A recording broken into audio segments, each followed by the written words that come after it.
Welcome to the Marc McMain Show, ladies and gentlemen. My name is Taylor Hawkins, hosting this show for the last regularly scheduled time for a little while. So grateful to Marc for giving me the opportunity to come on and do the news talk and political segment that I enjoy doing, do some cultural commentary and whatnot for the last few weeks and last few months. It's been a lot of fun. Hope you've enjoyed it as well, and I trust it's been informative. I will be coming back in the future with Marc to co-host, just to be clear. This is it's been a lot of fun, and I've really enjoyed it. But I'm going to dive right in. As I mentioned, I'm always talking about news and politics, and there's a reason for that. It's not because politics is the center of the universe by any means, but it is very important what we decide as a culture, both locally at a state level and at a national level, that our shared values will be. And what is ultimately determinative of which shared values dominate, in a sense, is the legal structure and the political structure of your nation, because those are the morals that are actually enforced. And so it's very important. And I want to open, not just talking about politics, but talking about kind of the cultural impact that politicians can have. Because I'm sure, like me, in this last campaign cycle, you've been tired of the negative ads. Because most normal people, I mean, I live and breathe politics and have for a long time, and that does not make me normal, for sure. But normal people don't want to hear political talk 24/7. There's so much negativity in politics. It's not a positive place. And I think that people are looking for people in politics to be different. They're looking for folks they feel like they can actually trust. And oftentimes that is the exception, not the rule, in recent years compared to where our country has been in the past. And that is a shame. That's a sad thing. And I want to talk about this in context of a specific incident that took place this past week here in Northeast Georgia at our Walton County GOP meeting. Because ultimately, one of the things that is most broken about politics is that people have abandoned the truth. It takes bravery, it takes courage to stand on the truth. Because the lie that Satan sells people is that they can manipulate reality if they tell lies. If they deceive other people, they can manipulate reality to fit just what they wish or hope it might be. But the problem with that is that it's wrong. It is itself a lie. You cannot manipulate reality by lying about it, and it always comes back to bite you. And so that's why I say instead of doing the easy thing, which is lying about reality, standing on the truth requires courage. It requires bravery. And that's why courage is one of the things that is absent in our political spectrum, is because it's so much easier to lie to people, to be a demagogue, and to stand up and say things that people want to hear or that whip them into a frenzy than it is to stand on the truth about yourself, the truth about politics, and the truth about your opponent. And that's one of the reasons why people are so sick of the negative ads. They would rather somebody stand up and talk about themselves, what they're going to do, their vision for governing, their vision for the state, etc., than they would hear someone get up and talk about all of the problems with their opponent. I am not saying it's not okay to draw a contrast. It is okay to draw a contrast, but you should do so in an honest way. Talk about the policy differences that you share with your opponent. Talk about where your visions diverge and things like that. That is not what happened this past week, and this past Tuesday, at the Walton County GOP meeting. As you know, you are listening to the Marc McMain Show, and Marc McMain is not hosting and hasn't been for several months because he's running for Senate here in the state. And he wisely chose the decision to step back, have some other people fill in for him. And so that's why you've heard from all these great hosts over the last few months. And I hope I've done a decent job as well. But Marc is running against a man for the runoff named Doug McKillop. And I have a lot of sympathy for anyone who is willing to step up and step into a political role. It's a difficult thing to do. However, you cannot abandon your integrity to do so. And ladies and gentlemen, I believe that is what Doug McKillop has done, and I'm sad to say that, because what witnessed to Tuesday night at the Walton County Republican Party meeting was pretty shameful. Doug got up and for 15 minutes, almost the entirety of his time, instead of talking about himself, what the voters could expect, what he stood for, the kind of man he was, he just ripped into Marc McMain and did so in a way that was just absolutely beneath his dignity, in my opinion. It was shameful. He was making accusations that were not true, and he was actually making accusations even that implicated the sheriffs, some of the most popular Republican sheriffs in all of Georgia in this area who have endorsed Marc. He was insinuating, if not outright saying, that the only reason that these Republican sheriffs, Keith Brooks here in Walton County, Sheriff James Hale in Oconee County, and Sheriff Judge Smith of Barrow, three excellent men, all of whom have led with courage and integrity and done an excellent job for their community. Doug McKillop was insinuating that those men, the only reason they support Marc is because Marc is going to help them get their pet projects done. And so it's a whole pay-to-play scheme. And I don't know about you, but I take accusations like that extremely seriously. And if you're going to make statements like that, you better be able to back it up. There, apparently, in Doug's mind, it couldn't possibly be that Marc is just a better communicator and a better community servant who's already connected with those men and who those men know have their best interest at heart and the interest of this community. Apparently not. Apparently, it must be that there's some nasty behind-the-scenes pay-to-play scheme going on. And that is why I'm using this as representative to talk about the breakdown in politics. Because I have no problem with Doug getting up and talking about where he and Marc differ. No problem with that. But if your only explanation as a politician for why you are failing is that someone else must be corrupt, then you have abandoned reality. You have abandoned reality. And if you hurl accusations that are unfounded, not only have you abandoned reality, you have then abandoned integrity. And that's exactly what Doug has done. And you may be able to tell I'm a little passionate about this. It's not just because Marc is a friend. It's because I believe that what took place on Tuesday night was representative of all that is worst about politics in our modern day and age. I don't think there's any excuse for it whatsoever. If Doug thinks that there are credible accusations or credible allegations of things like that, of corruption, you know what the first step is, both as a Christian and as a person just of common sense? You reach out to the people involved and you get the real facts on the ground. But he didn't do that.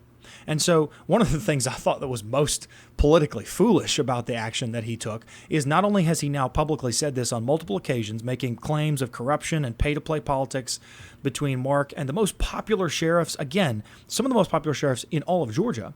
Not only has he made that, he made it in front of our sheriff there at the Walton County Republican Party meeting.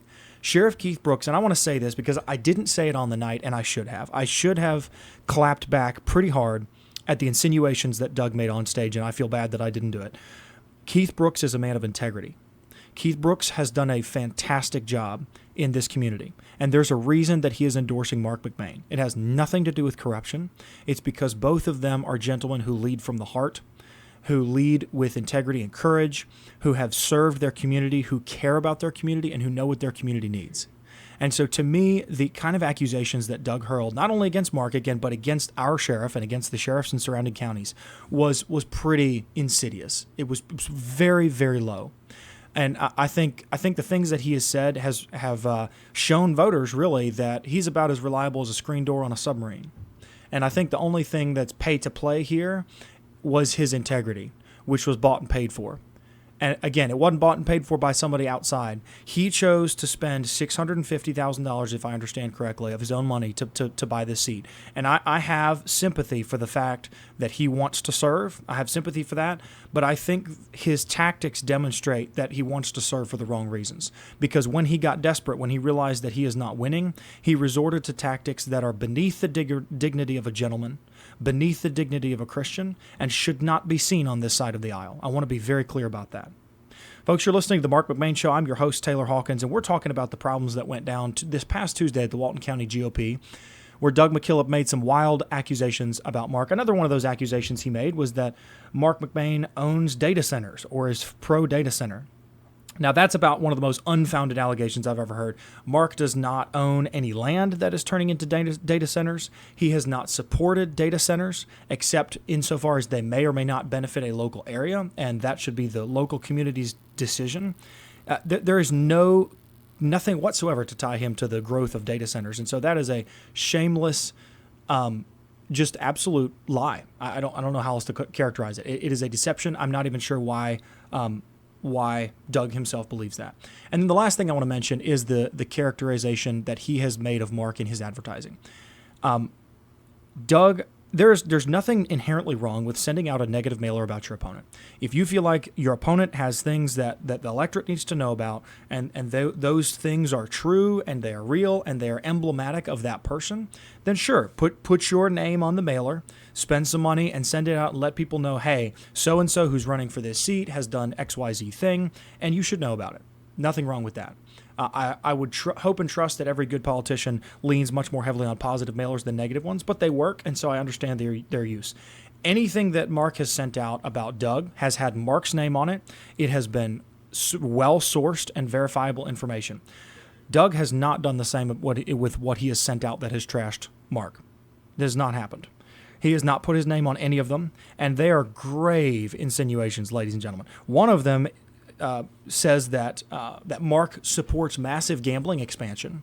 And it doesn't just say that, which is a lie, by the way. There's only a handful of lobbyists in the state who have spent as much time as I have countering gambling expansion. So this is a absolute area of passion and interest for me. I think gambling is evil. I think its expansion in Georgia directly harms the ability of young men of my generation to build families, to build economic success. I think there's no excuse for it. I think anyone who makes some sort of ridiculous libertarian argument for why we need to see the expansion of gambling has not spent any serious time around policymaking and doesn't deserve to be in the position that they're in. However, that aside, I say that to say I care about the issue. And if Marc was for gambling, I would not be supporting Marc McMain. A good chance there's not. I'm not a single issue voter. I take things in their whole. But Marc is not for that. He's not for that. So it's an outright lie on its face. But also he put an AI generated image of Marc McMain very, very close, I will say, to Keisha Lance Bottoms, both of them holding alcoholic beverages, which is another lie because Marc doesn't even drink, insinuating that there may be something additional going on, if you know what I mean. That is a grave insinuation. That is a disgusting allegation to make, unfounded. And so, I know I've spent a decent amount of time on this. I've been talking about this for 10 minutes already. And it's because, like I said, this is a very important issue. And I feel like it is beneath the man. It is beneath the man to do the things that he's done. And I think it's emblematic of all that is rotten with politics, both on our side of the aisle and across the country. So I think, again, just to put a lid on it, it is shameful to see people like Doug sell their integrity down the drain just because there is a political war at stake and that he feels like he needs to be in this position of public service. That's very sad. So I can't wait for Marc McMain to win this runoff. I can't wait for him to be representing the people of this Senate district. I think he will do so with honor and integrity. It's why I've personally endorsed him, why I've knocked doors for him, put up signs for him, and why I will continue to do so. But I want us to remember that even in political disputes, we need to stand on the truth. Even when someone across the table from us disagrees vehemently with us, we need to be people of integrity, people of love, who love God and Scripture and what God's Word says about the truth and about integrity more than we love our ability to get into office. So don't listen to the negative ads. Don't listen to the people mischaracterizing their opponent. Don't listen to, especially if you're in the this district which is having a runoff, don't listen to what Doug McKillop is saying about Marc McMain because it's vicious. It's nasty, and it's a lie. And so, yeah, that's a passionate way to open the segment. And I hope you will stay with us because the rest of this hour is not going to be quite as negative as that. We're going to talk with my friend Hunter Mosley, who is chairman of the local Republican, Young Republicans, about the movement of young conservatives and different things like that, opportunities for engagement with their group. And then we're going to talk with another friend of mine about deregulation education, and then we'll close out the hour with an awesome word from one of our sponsors. So please stick around. We're going to cut to a quick commercial break, and we'll be back right after this.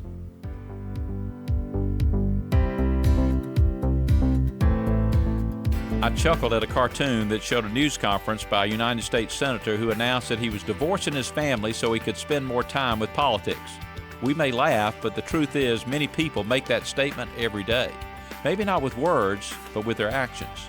In fact, if a politician retires from his work to spend more time with his family, it becomes the lead story met with cynicism on the evening news, while the one who rejects his family advancing his career is commonplace. God tells us we should work hard to the glory of God. But he has clearly shown that we must have priorities. A relationship with God first, and family follows that. What does your focus tell you about your priorities? The Bible says that we have brought nothing into this world and we can take nothing out of it. It's good to focus on the things that last, like putting God first, and then family, and then people all around us that God loves. This is Bryant Wright, speaking right from my heart. Visit rightfromtheheart.org and click television to watch our TV spots. I'm former Congressman Jody Heiss, and we have a critical runoff election coming up on June 16th, and I want to urge you to get out and vote for Marc McMain for State Senate. Marc is a solid and trusted conservative.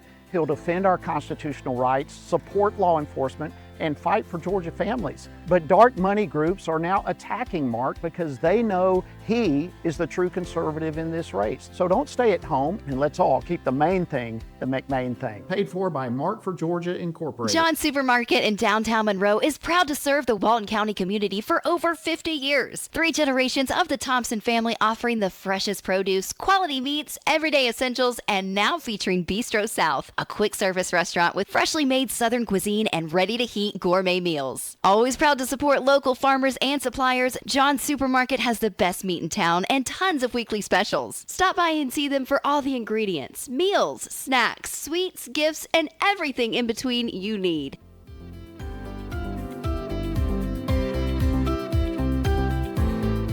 Welcome back to the Marc McMain Show, ladies and gentlemen. I am your host, Taylor Hawkins, filling in for Marc. And I wanted to make the point real quick that if you're ever listening to these radio segments and you're like, oh man, I missed what he said, and I wanted to hear that or share it with someone else, just know that you can go to the website Real Country WMOQ 92.3, and you can click on the podcasts button at the top of the page, and you can get the downloaded recordings of these shows. So just wanted to mention that. If you didn't catch the first segment, I talked about Marc McMain, what a man of integrity he is, and some issues with his opponent at the top of the hour. I hope it was a meaningful and a useful segment for those who are in his district especially. Now I want to pivot a little bit, and I want to move to discussing an issue that is also near and dear to my heart, and that is the growth of the engagement of young conservatives across the nation. Young people are feeling more and more disaffected recently. They're feeling like, honestly, governments, and this is true not only in America, it's true across the Western world, that governments have not been as representative of them as they could be, and like they need to get engaged and they need to do something about it. And the disaffection with social media, not just with the government, but with social media and with culture generally, the direction that culture is going, is leading them to look for outlets where they can actually be engaged in shaping their community and engaging with their community and in doing meaningful action. One of the ways that my friend Hunter Mosley has been allowing them to do that is by forming the Young Republicans here in Walton County. He's done a phenomenal job leading that group. And so I brought him on to talk about the group, about why this moment in history kind of matters for young conservatives, and about how you can connect with them. So Hunter, thanks so much for joining.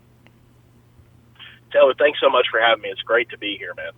I appreciate it. Well, let's start out at the beginning. What led you to get involved in politics at a young age? Well, I would say that I grew up in a place that was conservative, that had conservative values. I grew up going to church. You know, as you get older, you find out the world's a big, bad, dark, scary place, right? And you learn to deal with that in your own ways, Taylor. But something that's been laid on my heart, and the Lord has given me gifts, and I don't want to waste them. And I want to be able to help people with those gifts. And so it really started from a place of just wanting to help my community be a better place. And growing up in Gwinnett County, you know, I saw what can happen when things kind of go off the rails when it comes to politics over values, right? And that was my starting point. That's where my convictions began. But I would say that I really didn't start engaging with the greater political machine, for lack of a better word, than after I graduated college. 4 years will turn at a college in America will turn a lot of people into a liberal, but it made me desire to be a stronger conservative, Taylor. I love that. In time engaging with the community and just hearing people and engaging in select activism at my college as well. You know, you see a diverse array of people from a lot of different backgrounds, but you see that being overshadowed by what I just said a minute ago, which is putting politics over values. And yes. that just pushed me more in that direction. And it was after college, a couple years. During my senior year of college, we moved to Walton County, and it reminds me of where I grew up, Taylor, because where I grew up is not where I grew up anymore. And so I had a desire to preserve something like that and to be part of preserving that, and to also spread the message that there is a better way. Yes. So there is, and that's kind of where I started. I love that. I love that because it's caring about people that led you to get involved, and that's one of the things that we can share with our friends across the aisle. Is there are a lot of them that care about getting involved as well, but ultimately the difference between left and right, if you will, is that the left often cares about feeling good. They want to feel good when they look at a problem. They want to feel good about the solution that they're offering. And what the right, typically speaking, this is a broad generalization, but I think it's very true. When you look at the policies that the different sides push, the right wants to do good, looking past the emotion on the surface, what actually does good. And so I'm sure that played it as a business guy. I'm sure that kind of hard-nosed reality kind of played into what pushed you more conservative as you're taking a look at the world and growing and changing as an adult.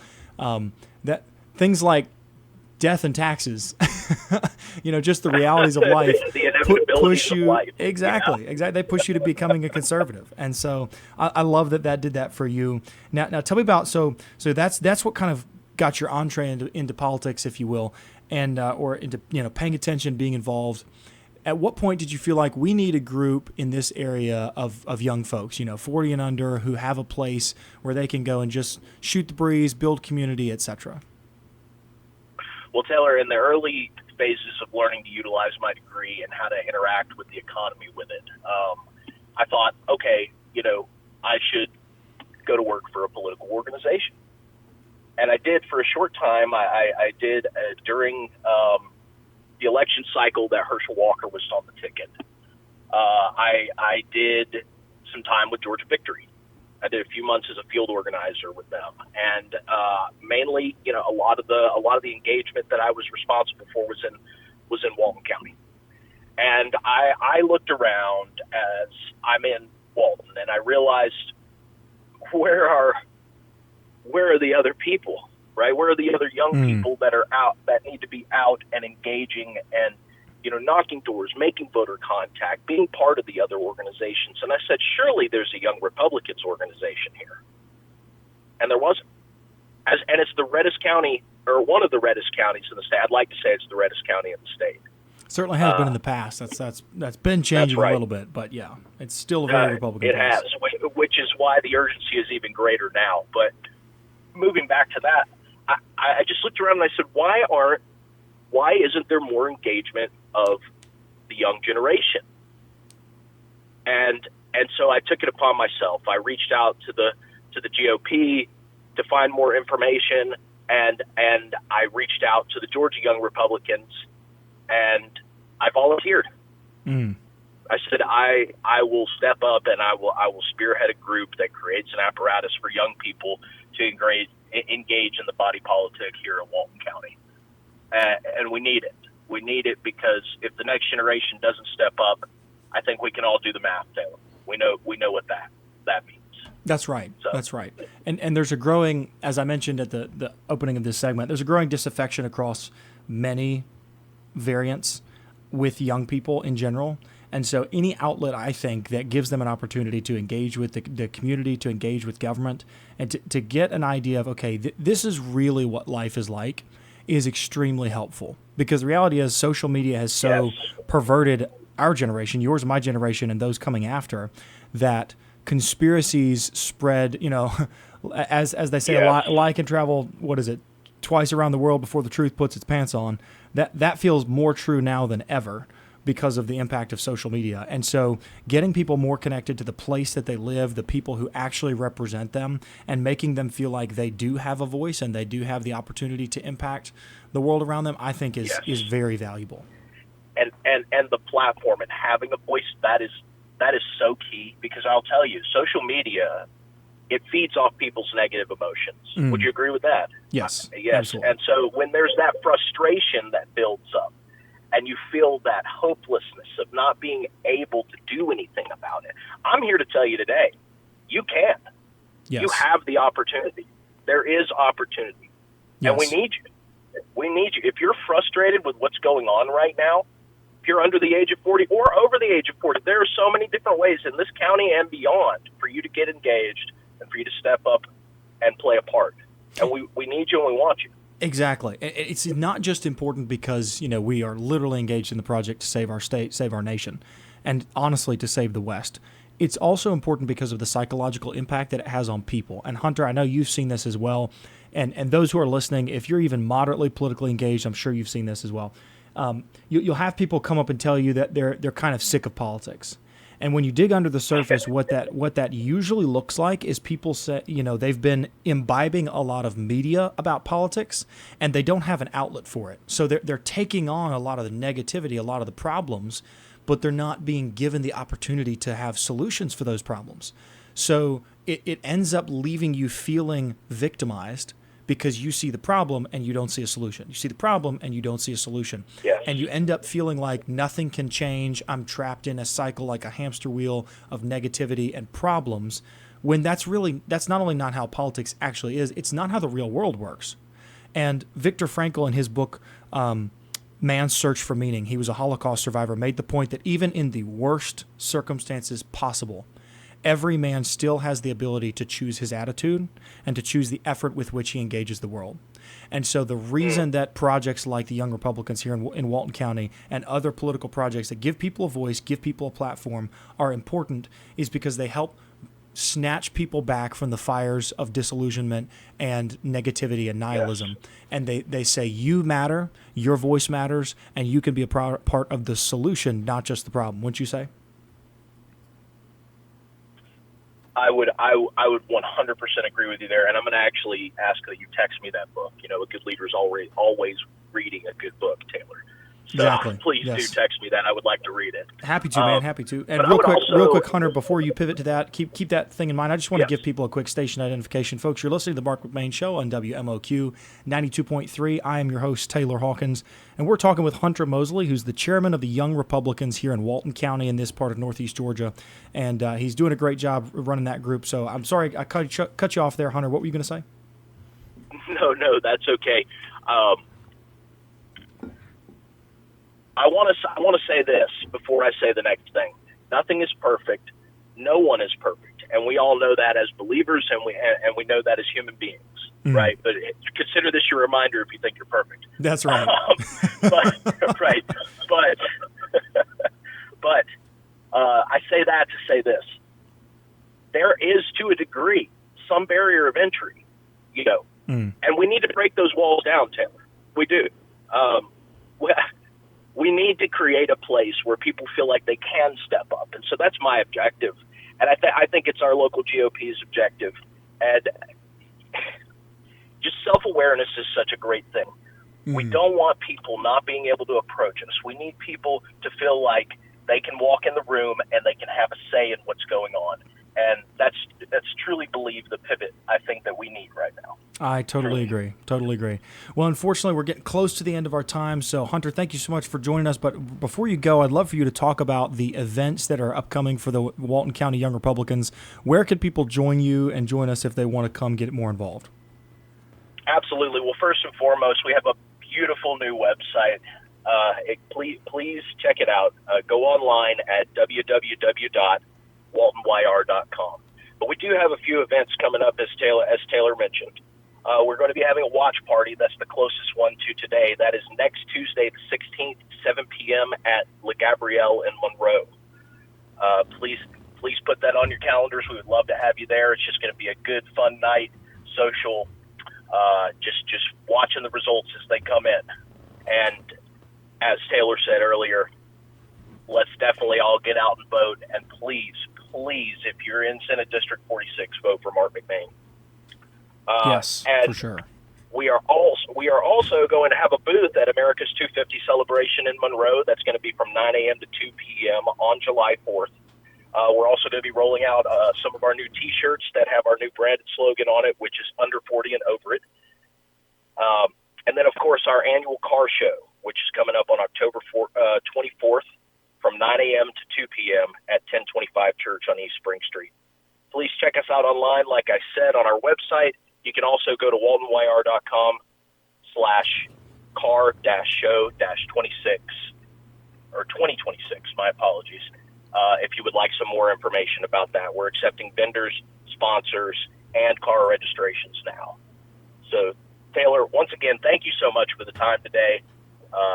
We really appreciate you letting us come on here. Absolutely, Hunter. Thank y'all. Thank you so much for making the time. I appreciate it. So, folks, once again, go to www.waltonyr.com for more information about all of those events that Hunter just mentioned. Hunter Mosley, Chairman of the Walton County Young Republicans, thanks for joining us, man. I appreciate it.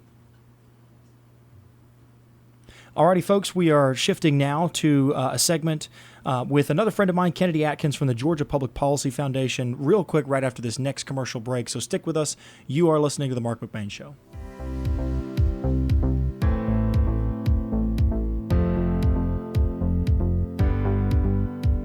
If you're in the construction business, you're going to need a dumpster at some point in time, and that's why you need to call Atha Equipment Rental in Monroe, now offering 20 and 30-yard cans. Atha Equipment Rental now offers a complete line of landscape and construction equipment like tools, trenchers, floor sanders, jackhammers, and so much more, like rentals for your parties with tables, chairs, popcorn machines, Dunkin' booths, and more. Call Jason Atha at 770-207-6041. That's Atha Equipment Rental on East Spring Street in Monroe. Employee pricing continues at Akins Ford in Winder with up to $10,000 off MSRP on select 2026 Ford Bronco Outer Banks and Badlands through June 30th. Hi, this is Brad Akins, and we have over 70 of them in stock. Stock number 55347, MSRP 56423. Discount includes $1,000 dealer assistance with approved financing through Ford Credit and another $1,000 trade assistance with your 2010 or newer trade. Discount does not include $7.99 doc fee and $84 electronic filing fee. It retains factory rebates plus government fees. See dealer for details. Visit us today at akinsford.com.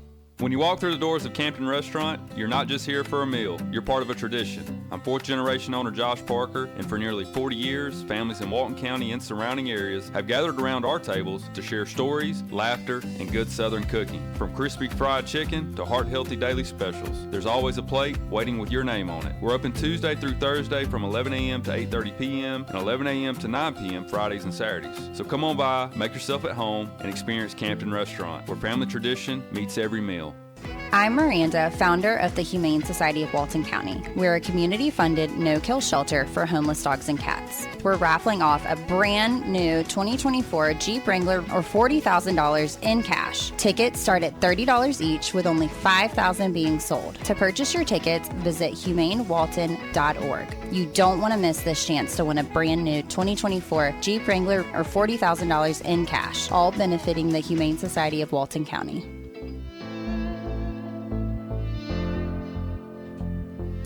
Welcome back to the Marc McMain Show, ladies and gentlemen. I'm your host, Taylor Hawkins. And we are going to shift now in just a moment to an interview with a great friend of mine, Kennedy Atkins from the Georgia Public Policy Foundation. But before that, I'm going to put in a quick plug. I forgot to at the very beginning segment. I talked about some things that impact the runoff here in Senate District 46 in this part of Northeast Georgia, and that was the race between Marc McMain and Doug McKillop. But I forgot to mention the overall race. Make sure if you are listening to the sound of my voice, you are in Georgia, please make a plan to go vote. You've got 2 more days of early voting, and then we've got Election Day on Tuesday, June the 16th. So there are some crucial elections that are continuing in this runoff. We've got the U.S. Senate, we've got the governor's race, the lieutenant governor, we've got the Secretary of State, the state school superintendent, and the public service commissioner for District 5 are all on your ballot statewide. And then, of course, also if you are in Senate District 46, which is part of Walton, which includes parts of Walton, Barrow, Clark, and all of Oconee counties. I'm missing one. But then if you are there, please make sure you vote as well, because there's Marc McMain is running to replace Senator Bill Cowsert as your next Georgia State Senator. So speaking of the Senate, my next guest, Kennedy Atkins, has been the one of the lead lobbyists for an amazing group called Georgia Public Policy Foundation for several years. We have worked on a number of pieces of policy down there when I was a lobbyist, and I just so appreciate the work that Georgia Public Policy Foundation does. So I wanted to have him on, talk a little bit about their mission, and then some of the things that we're both passionate about. So thank you so much for stopping by the show, Kennedy. I appreciate it. Hey, Taylor. Good to hear from you. Thanks for having me on. I really appreciate it. Yes, sir. Yes, sir. Well, let's start at the beginning. Give folks a brief overview. What is the Georgia Public Policy Foundation? What do y'all exist to do? Yeah, man. So since 1991, the Georgia Public Policy Foundation has been around, and we're a free market think tank that promotes public policies that enhance economic opportunity and freedom. We do that through public policies such as education, healthcare, fiscal, so think tax policy, regulatory issues. We also work on housing, sometimes transportation, and other economic issues. And those issues, I mean, they're not the issues that catch everybody's attention on a daily basis necessarily when we're talking politics, but they are the issues that change people's lives. And that's, by the way, that is y'all's tagline: changing Georgia policy, changing Georgians' lives. And I love that because sometimes people forget that the people we elect, both at the state and national level, they can, with the stroke of a pen sometimes, and definitely with the passage of new laws, they can change things that will radically shift how we engage with the world, whether that's, the ability to buy a house, whether that's regulations governing their ability to be licensed in their particular practice or industry, etc. So many different ways in which, the government impacts our daily life, especially on a state level. And that's why I love what y'all do, because GPPF has just been phenomenal at making sure that on the issues that matter, that in the moments that matter at the Capitol here in Georgia, that real Georgians kind of have representation and there's a voice for them speaking into the issues. And so I appreciate that. Yeah, man, and it's been great to work with you down at the Capitol back in the day. We wouldn't have got some of that stuff done without you. I appreciate that, man. I appreciate that. Now, well, let's talk about something that's a passion of both of ours, and that's regulation and deregulation. So where do we sit here in the state of Georgia currently, and what are some of the issues that you feel like Georgians should be aware of? Yeah, so last year, or this last legislative session, we finally passed a bill, HB 1247, that will do a few things. One of the main things is that it requires Georgia agencies to periodically review their rules and regulations. That's not something that we've had on the books, but other states have done that, and that really works well, so that you can go back and see if something's working the right way, or maybe it was over-regulated. You can go back and see if there's a better way to do that. So that's one thing that we got done in that bill.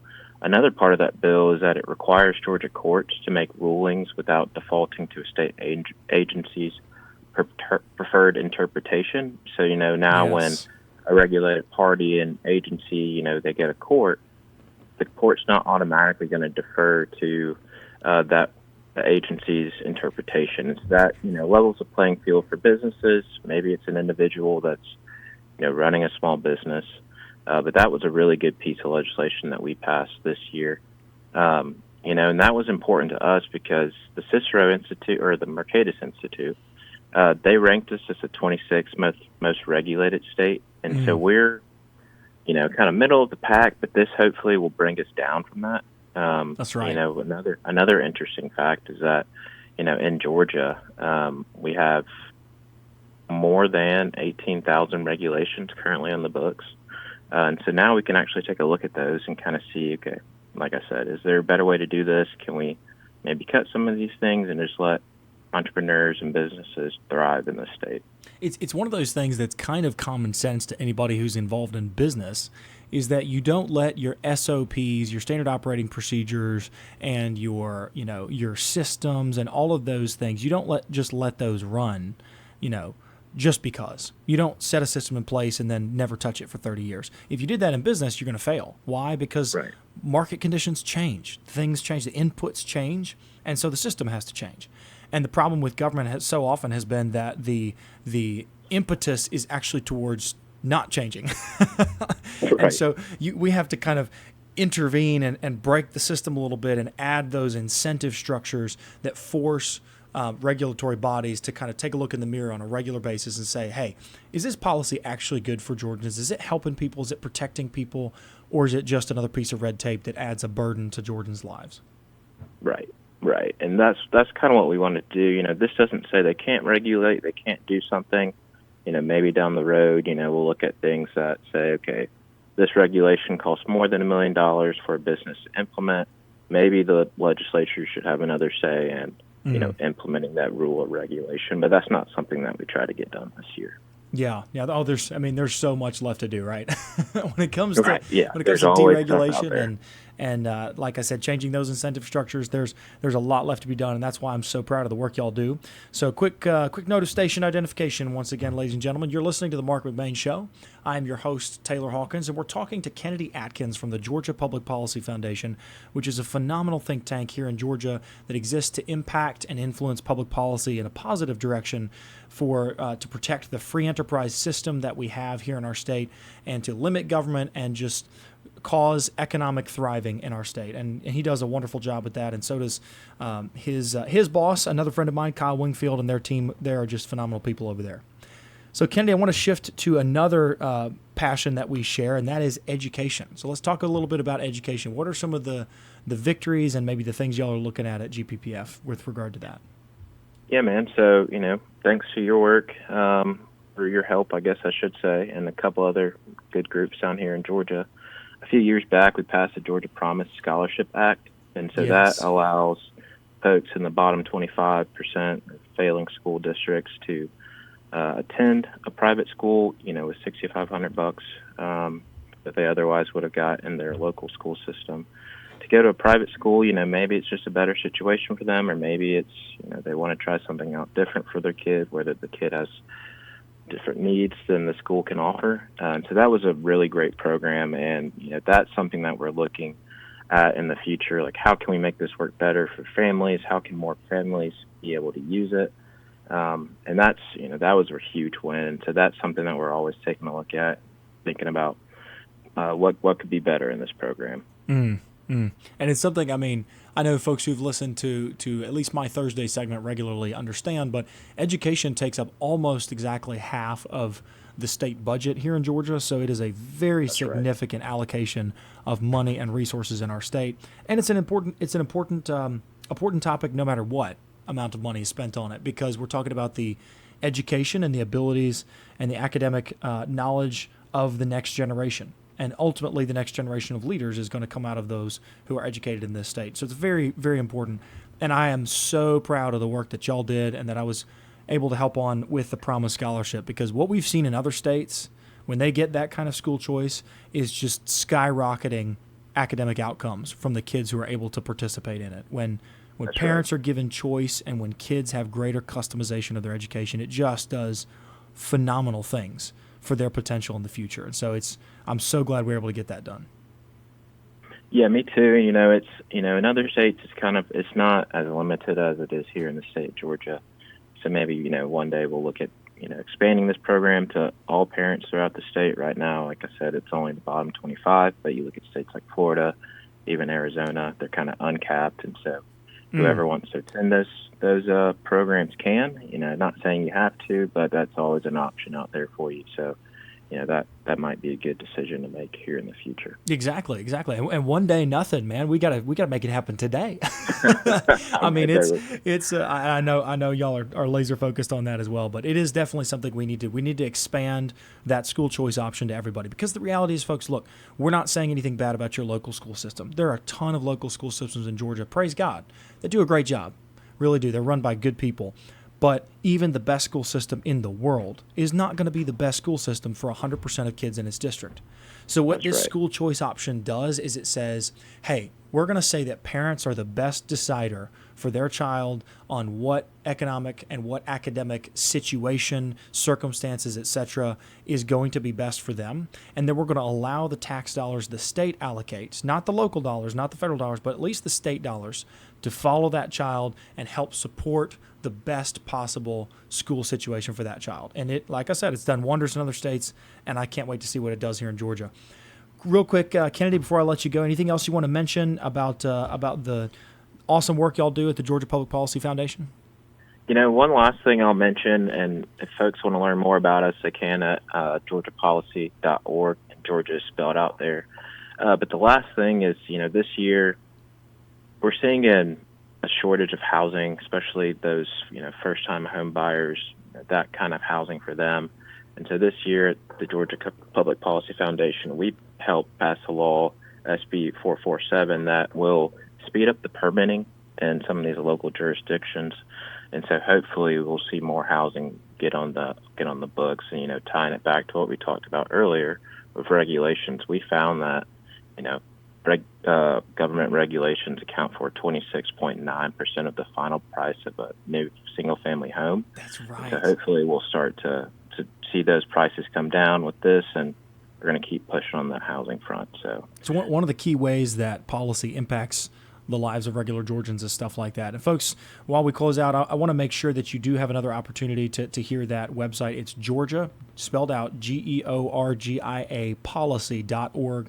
And I'm gonna sing your praises a little bit. Not only does GPPF do great work, but they also have a fantastic email. I especially love the Friday Facts email they send out. In my opinion, it's one of the most informative newsletters, if not the most informative newsletter in the state. And as you know, folks, I've been talking about the importance of not just filling your head with negativity, but of positive news. And GPPF does a great job of letting you know what are the good things, what are the things we can be celebrating, especially in terms of policy and politics here in the state of Georgia, and where are the key points we need to continue pressing to make sure that our state is one that is competitive, where we have an economic freedom situation, a limited government, and we continue to grow the amount of personal responsibility individual Georgia citizens have. So, Kennedy Atkins, thank you so much for your time, man. I really appreciate you stopping in on the program. Well, thank you, Taylor, and hopefully I'll see you soon. Thanks, brother. Look forward to it. All right. Have a good one. You too. All right, ladies and gentlemen, you're listening to The Marc McMain Show. We'll be back right after this for a brief word from one of our sponsors, a great local guy named Josh Parker. I'm looking forward to our conversation with him. Stick around after this break.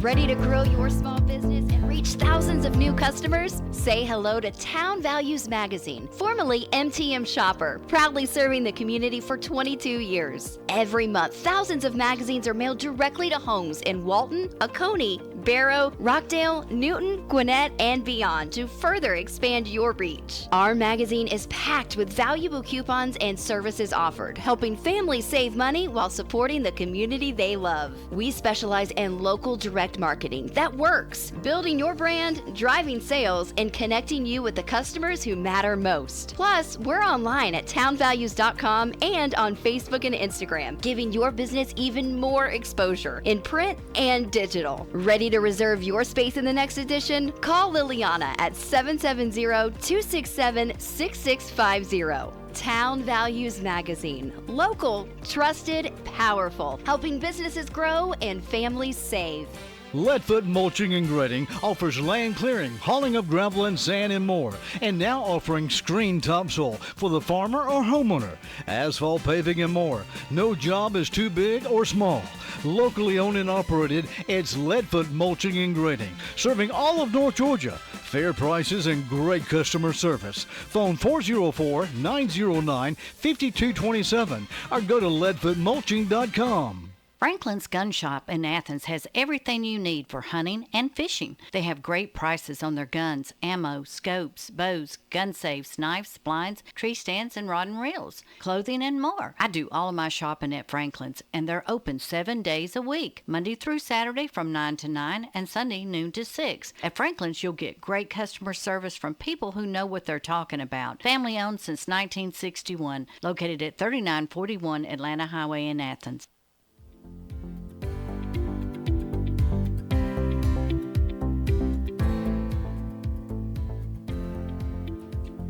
Welcome back to the Marc McMain Show. Ladies and gentlemen, my name is Taylor Hawkins, filling in for Marc, and I've really enjoyed the opportunity to do so and look forward to, in the future, hopefully coming back as a co-host on some segments.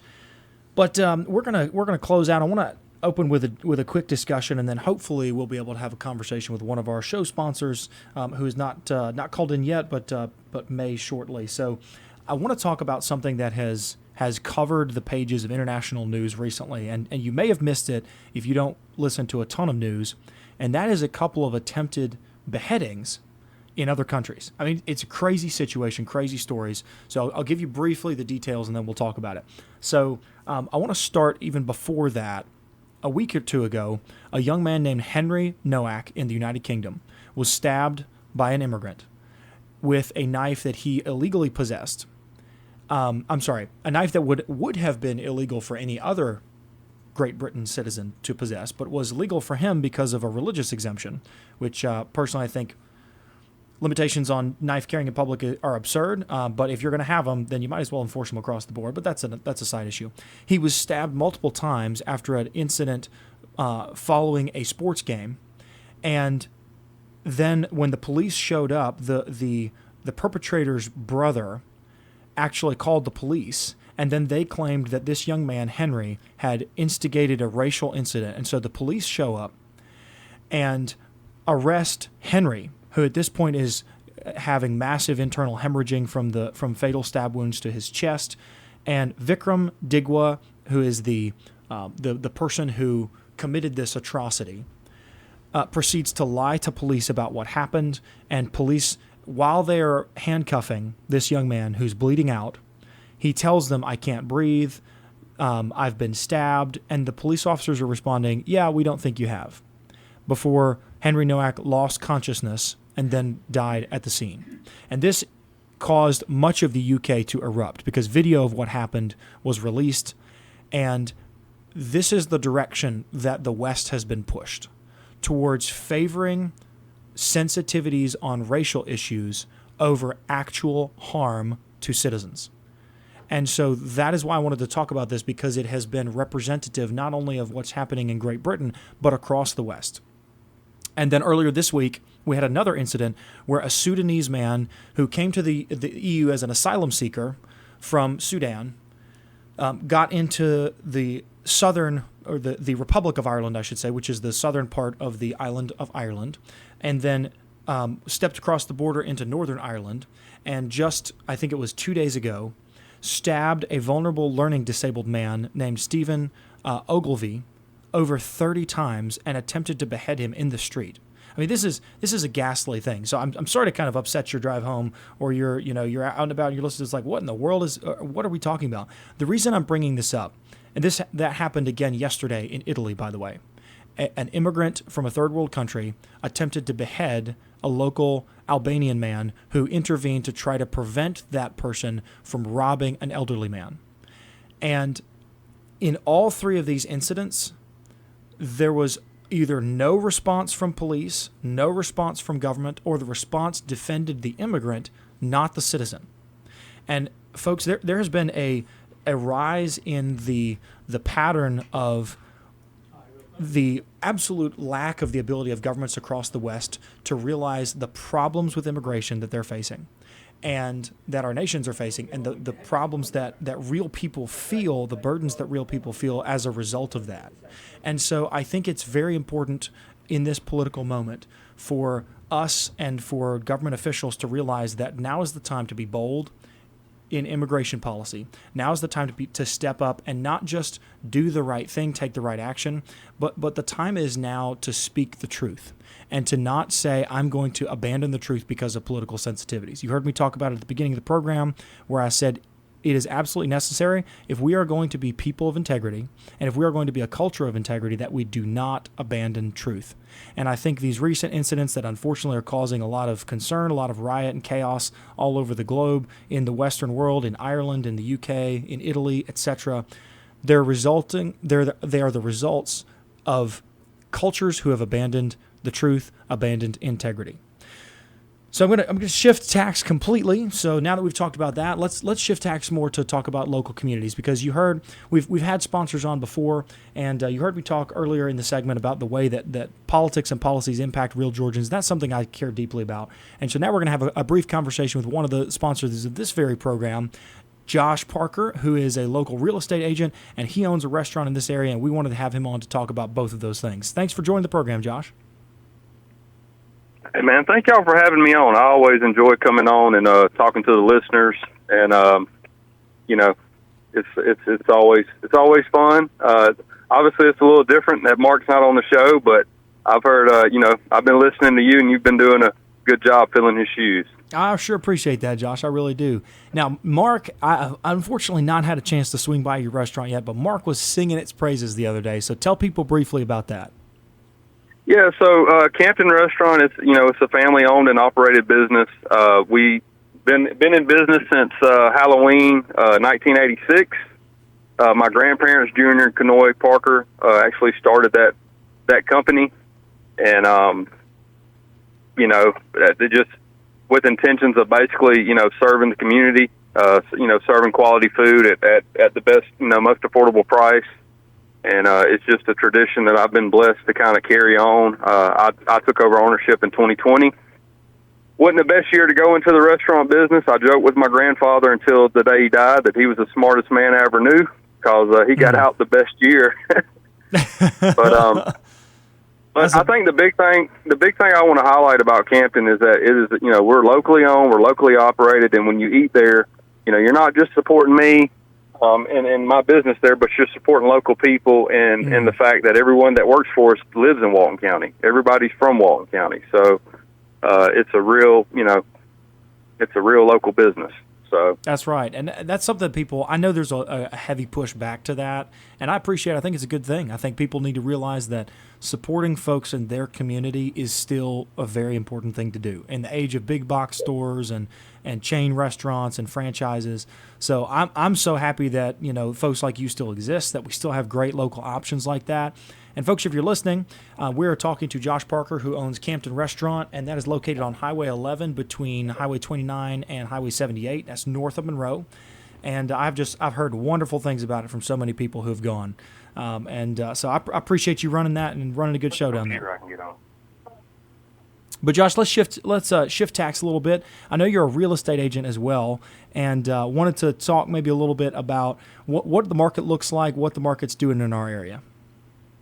Yeah, the real estate market is still strong in Walton County. It's probably stronger than it's ever been. I will say we're in a market of where you're starting to see prices kind of level off compared to years past. So I don't know the exact numbers off the top of my head, but basically year over year from 2024 to 2025, that was the first time that in my real estate career, my 12-plus year real estate career, that we basically had a year-over-year decline in average sales prices. Now, it was a slight decline. It was only about 2.5%. But, again, average sales prices are still, $400,000 plus. Again, I don't have the data right here in front of me. I've been actually just got out of a real estate closing myself. So I get it. You're a busy man. I appreciate you taking time. But tell our listeners, what does that mean in real terms, either for you or for buyers? So in a nutshell, from basically 2020 to about 2024, we were almost in a name your price real estate market. And what I mean by that is if homes in your neighborhood or in your area or similar to yours were selling for $250,000, it was nothing for us to put your home on the market for $300,000 or maybe $325,000, and it would sell. The market was really in a truly incredible upward trajectory. And now here we are, 2026. You're starting to see kind of a leveling off to where, hey, if homes in your neighborhood or homes that are similar to yours, again, this is just an example. Let's just say it's you have a 3-bedroom, 2-bath home. It's on 2 acres of land. Mm-hmm. And, you got similar homes in the area are selling for $450,000. Odds are that's probably where we need to price or, list your home at. We don't need to aim at that 500 or, 550 mark just because you're starting to see a leveling off of prices. Now, I will say this, every home is unique. And, sure. unique properties take unique buyers. So, if you've got a pool or you've got a finished basement or you've got a shop or there's something special about your home, obviously, that's going to add value to that home and make it a little bit more unique than maybe other homes around it. So that's where it pays to have someone like myself, an experienced real estate agent, come out and give you a real assessment and kind of, hopefully point you in the right direction and guide you down a path of, meeting your real estate goals, whatever that means you want to sell and upgrade or downgrade or, whatever the case might be. That's right. I know there's some folks with the experience to handle that kind of thing themselves, but there's a whole lot of people, especially if they're moving into a new area, who really would do well to lean on somebody who knows the area, knows the terrain, knows the kind of listings that are on the market, and just has their hands in it from a day-to-day perspective. So, Yes. Josh, we only have a couple minutes left. Any specific listings I know you thought about highlighting, or any other market analysis you want to chat about? That's a good question, man. And like I said, I'm a little unprepared because I'm not in front of my computer to be able to pull up the data. But I know there's a listing over in Fox Valley, and I can't think of the name of it. That's totally fine. And yeah. Where can folks go if they want to connect with you to learn more about Yeah, what's available, or maybe just get the conversation going? Yeah, of course. You can just go to RealtorJoshParker.com, and that's got all my contact information on it. Of course, you can call me or text me directly at 770-601-9599. That's really a big part of what I do. I mean, there's a lot of people that call me that just have questions, and I enjoy answering questions and servicing people in any form possible that I can. I kind of look at my job as more of a public service, than anything, So that's kind of, I really take pride in helping people. That's really my goal. I want to help people. So, and I think that's why I've been able to be successful in Walton and surrounding areas, Morgan, Newton, Barrow counties. Yes. Well, I know Mark sure appreciates you, not only for your restaurant, but for what you do for members of this community. So thank you so much, and I appreciate you jumping on the program to talk a little bit about it. Thanks for your time, Josh. Yep. Y'all have a good day. Thank you. Ladies and gentlemen, that was Josh Parker. If you want to hear more from him or get connected with him, you can go to RealtorJoshParker.com. He is a real estate agent. As I mentioned, he owns a restaurant in the area as well. Phenomenal human being, and we so appreciate his sponsorship on this program. Well, ladies and gentlemen, we appreciate your time this afternoon. This has been my last regularly scheduled hour with the Marc McMain Show, and I look forward to being back in the future, maybe to co-host with Mark. But thank you for tuning in. Hope it was informative. Stay safe out there and have a wonderful day. This